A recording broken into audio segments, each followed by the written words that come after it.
Hi, thanks for tuning in today. Today I wanted to discuss one of the most popular lexicons that's out there in regards to Biblical Greek, and that's popularly known as BDAG. And so I think there's a little bit of caution that we might want to have in regards to this lexicon, and I want to share that with you. Just stay with me here.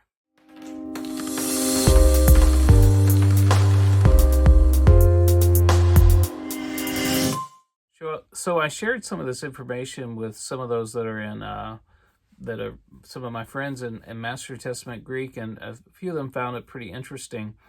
And let me just say right off, Danker, who's one of the editors, William Frederick Danker, I believe his name was, brilliant scholar. In fact, one of my viewers, someone who occasionally watches some of these videos, was actually a student of Danker, he's told me, and anytime that person writes anything on my comments, always appreciate it.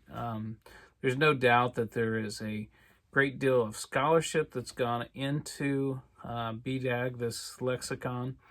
It's got lots of references. It's a resource, and what I'm not saying here is that you shouldn't own one. In fact, I have the second edition. I've got the second edition. I don't have the third edition, and the only reason I don't have the third edition is because I just haven't wanted to spend $140 or whatever it is to get that one volume. But for my purposes, the second edition has been fine.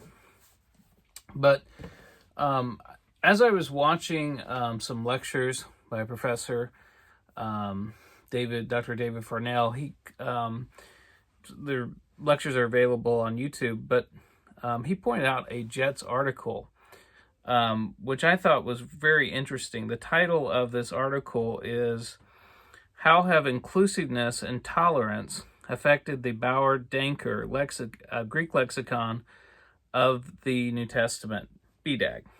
And so he goes into some of the things in our culture right now which have affected the third edition of BDAG. And I'm not going to read the whole article, obviously. I'm going to leave a link for that in the description so you can check that out if you're interested in it. But one of the things he points out, he just gives he gives more than one example, but the one example that I want to focus on is it's the BDAG entry for father, or pater, or patir, whichever pronunciation system you use. He says, "We find a significant change from the second English edition. In the latest edition, BDAG, section 6, under patir, which discusses God as Father, gives the following definition: the supreme deity who is responsible for the origin and care of all that exists. Father." This next definition was the important one in regards to this article: parent. So one of the definitions that BDAG gives is parent for God the Father.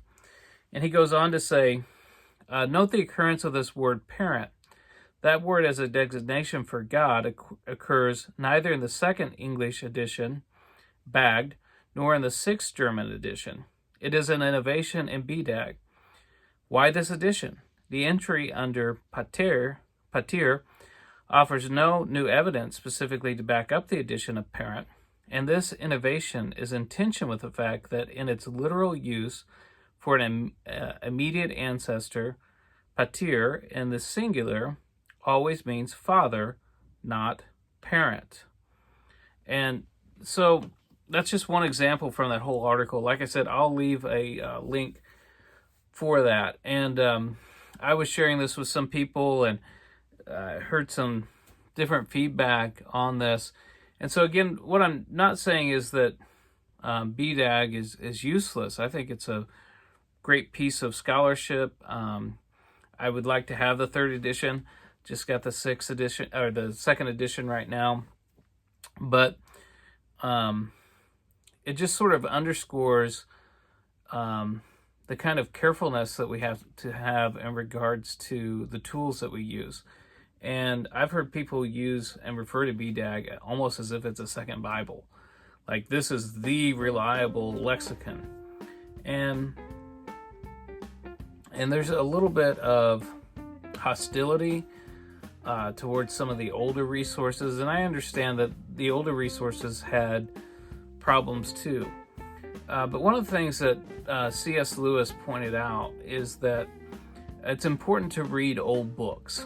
And I don't have the precise quote right now, but he said somewhere that it's important to read old books. I think it's in maybe his book, God in the Dock. It's important to read old books because every generation has its blind spots. And our generation has its blind spots. Generation behind us had its blind spots. We all have blind spots. The advantage to reading old books is that while they have their blind spots, they're a different set of blind spots than we have.